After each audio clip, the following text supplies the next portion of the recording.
Imagine this. There is something you have been meaning to start. Maybe it is a project, a business, a creative idea, a plan that has been sitting in the back of your mind for months, maybe years.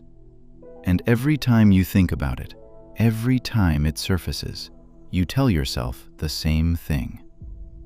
Not yet. When the timing is right, when I have more money, when I know enough, when things calm down, when I feel ready. When. That word is doing a lot of work. And today, we are going to look at what is really behind it. There is a version of your life you have imagined. In that version, things are different. You are different. You have started. You are moving.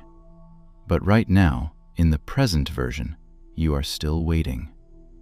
Waiting for clarity. Waiting for confidence. Waiting for the right moment to arrive like a train you can finally board. But the train never comes, and the platform stays crowded, with people just like you, all waiting for the same thing. Here is what most people do not realize. Waiting is not a passive state. Waiting is a decision.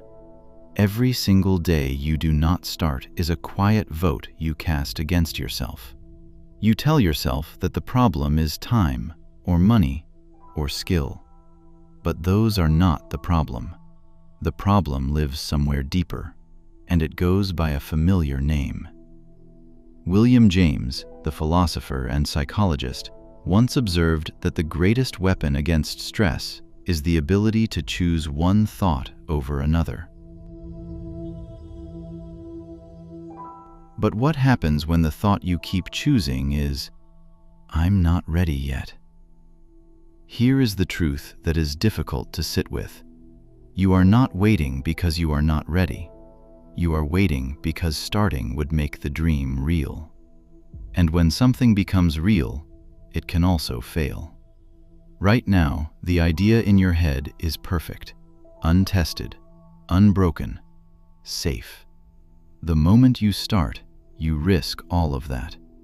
You risk discovering that it is harder than you imagined, that you are less capable than you hoped, that people might not care, that you might not be enough.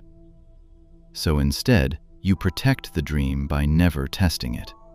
Kierkegaard called this the despair of possibility, the state of being so captured by what could be that you never commit to what is.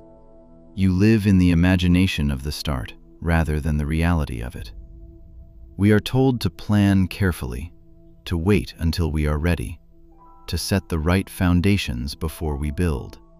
And there is wisdom in that. But there is also a shadow side, because the mind, when it is afraid, will always find one more reason to wait, one more course to take, one more skill to develop, one more thing to figure out first.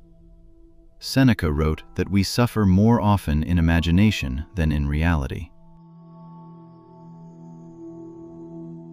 The waiting is the suffering. The not starting is the wait. Because every day you delay, you carry two things: the work you have not done, and the version of yourself you have not yet become. That is a heavy thing to carry. Here is what people misunderstand about starting. They think starting means going from zero to fully committed overnight. It does not. Starting is not a dramatic gesture. It is not quitting your job tomorrow. It is not announcing it to the world.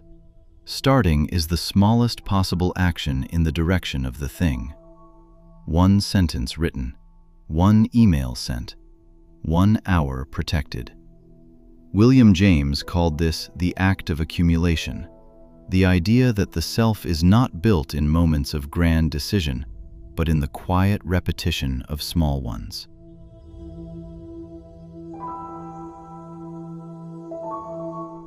You do not become someone who creates by deciding to create.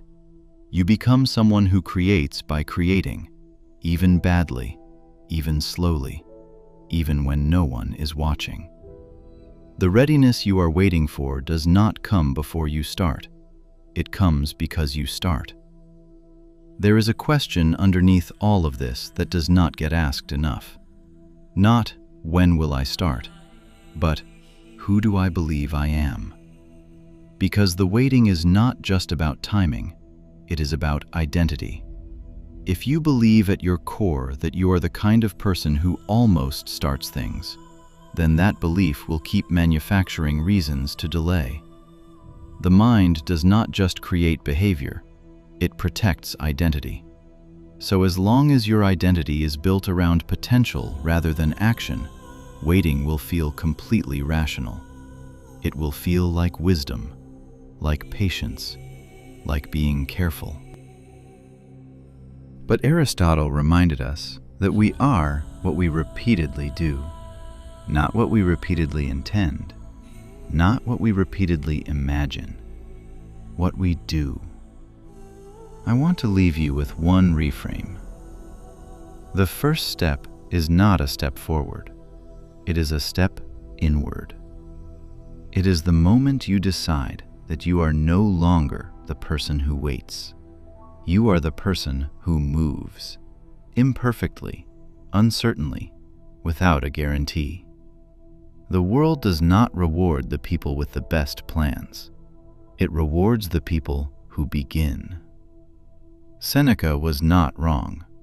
You are suffering more in imagination than you ever would in action. The fear of starting is almost always worse than the reality of it. So start small, start ugly, start without an audience, start today. Because the version of you that is waiting for the right moment, that version will always find a reason to wait one more day. No hype, just clarity. Now build.